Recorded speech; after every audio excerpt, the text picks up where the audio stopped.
Today's Wednesday? Yes. Today is Wednesday.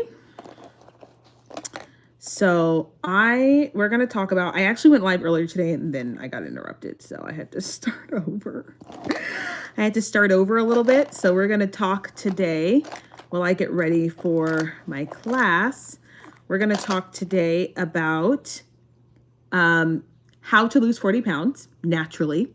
And this has been a series that I'm trying to do every day to go live. I have to edit yesterday's video because there was a lot of dead space. I was making breakfast yesterday when I did it, so I have to edit it. But today we are talking about rule number 3, which is stop being so emotional. One of the ways that you can lose 40 pounds is by stop being so emotional. And that probably sounds counterintuitive to everything you've ever heard me talk about, because I'm always like, process your emotions, make sure that, you're not stuffing them down. But this one practice is going to help you lose weight very easily.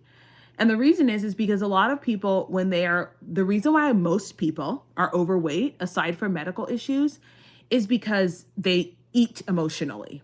That's just a fact of life.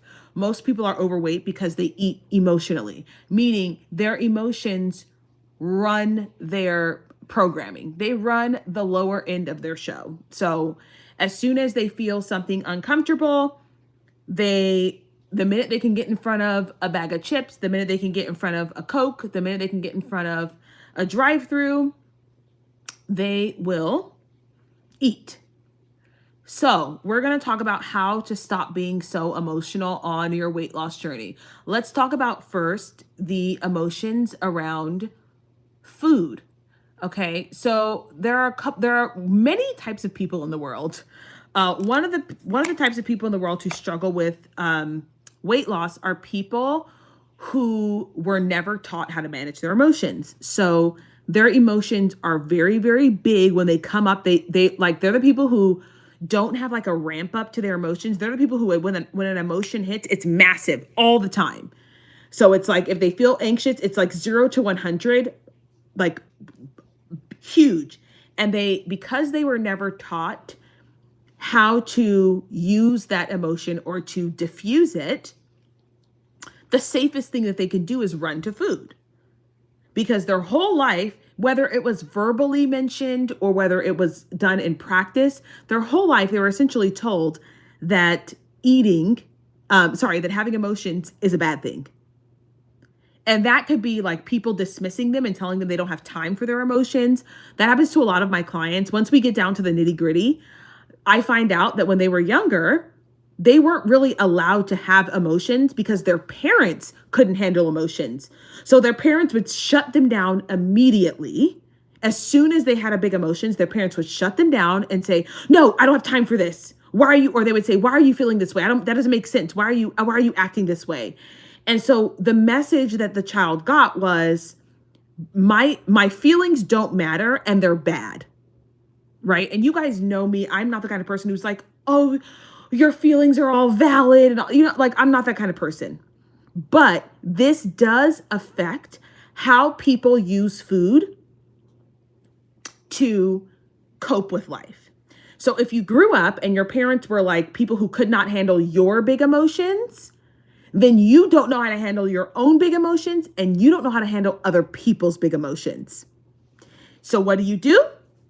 You eat, because eating gives you the opposite feeling, which is like dopamine. Typically, eating will give you this dopamine spike and you say, "Okay, I release that feeling for now," but then it comes back.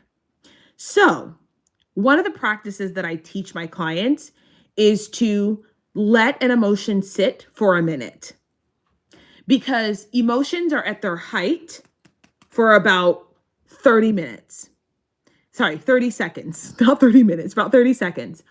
Once 30 seconds passes, actually the emotion itself diffuses. So I tell them, before you make a decision that you're going to go into, the cabinet or into the freezer and eat that whole tub of ice cream, sit with that emotion for 30 seconds. And then say, "I feel really anxious right now." to yourself.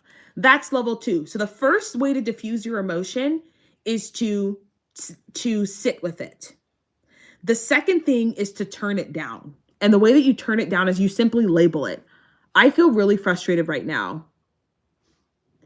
And the third thing I teach my clients to do is they say, now I can go eat this emotion, but I also know that tomorrow it will be the same. So I have options. So that's the third step in the thing. So if you want to lose weight, you have to stop being emotional, because letting your emotions dictate your behavior is the fastest way to ruin your life. Not only like weight wise, but just people wise. Blowing up on people, not being able to look at things objectively and say, you know what, maybe this person's feeling this way, not being able to see things from other people's point of view, that will ruin your life. One of the reasons why, like when I was a teacher, I used to tell my kids this all the time. You can ruin your life in 5 seconds by reacting emotionally. So you decide, like you can blow up on me, because I worked in like my kids were gangsters. Like a couple of my kids were arrested for murder. Okay. Like, let me just say, that's who I worked with. And I would tell them, you are going to ruin your life because you're too emotional. You have to think rationally. You have to say, okay, I'm very angry right now, but if I pull out this pew pew and I do this to this kid, my life is over. So let me think about a way, not trying to help criminals, but I'd be like, why don't you think about a different way that you could maybe get back without ruining your life? You know what I mean? Like maybe you need to just slash their tires. I don't know. But like, why do you need to in their life? Like that's an emotional decision, right? Versus, hey, let me think about this. And so a lot of us who were struggling with weight, it's like, okay, I feel this feeling and I got to run to the cabinet immediately. You guys know this is true. If you've ever struggled with your weight, you know this is true. So getting to a place where you can deal with your emotions and say, okay, I feel this. I have a choice right now. I don't have to run to the cabinet. I don't have to run to the freezer. I don't have to run to McDonald's. That helps. That helps 100% with weight loss. Now, let's talk about being emotional when people are talking to you. So a lot of my clients, they go to work, okay, not even gonna lie, they go to work, they come back and they're angry or they're upset. And what do? They eat their feelings. Why? Because they worry so much about what other people think about them. They're too emotional, in my opinion. They're too emotional. They are worried, oh, this person is going to think this about me. They haven't given me a raise. They haven't thought about my, all the hard work that I put in. I did this for this company and they still haven't given me a raise, and they're angry.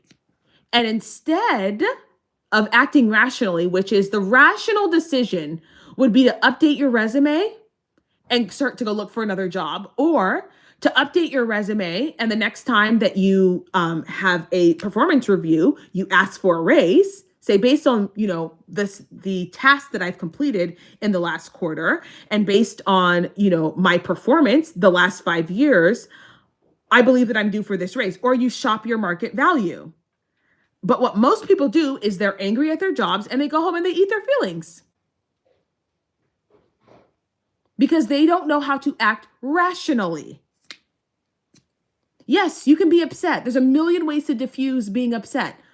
But how you respond to being upset, how you respond to joy, that changes everything. That changes everything for your life when it comes to weight loss.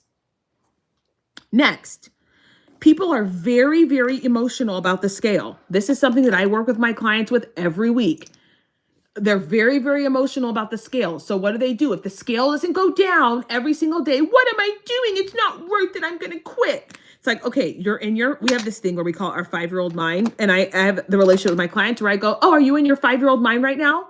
You're throwing a tantrum because the scale didn't move. Do you think the scale is going to move every single day? It's not. The scale does not move every single day, you guys, even when you're losing weight.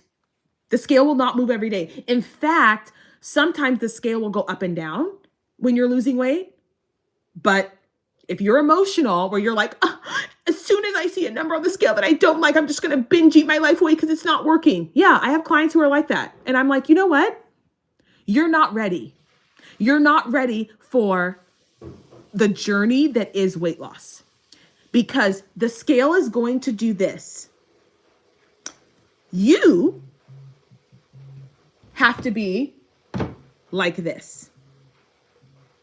You have to be like this. You guys, I actually have to go because I have a medical emergency that I'm dealing with. So I gotta let me get back on here tomorrow for you guys. But anyway, thanks for watching. I'll see you guys in the next one. Bye.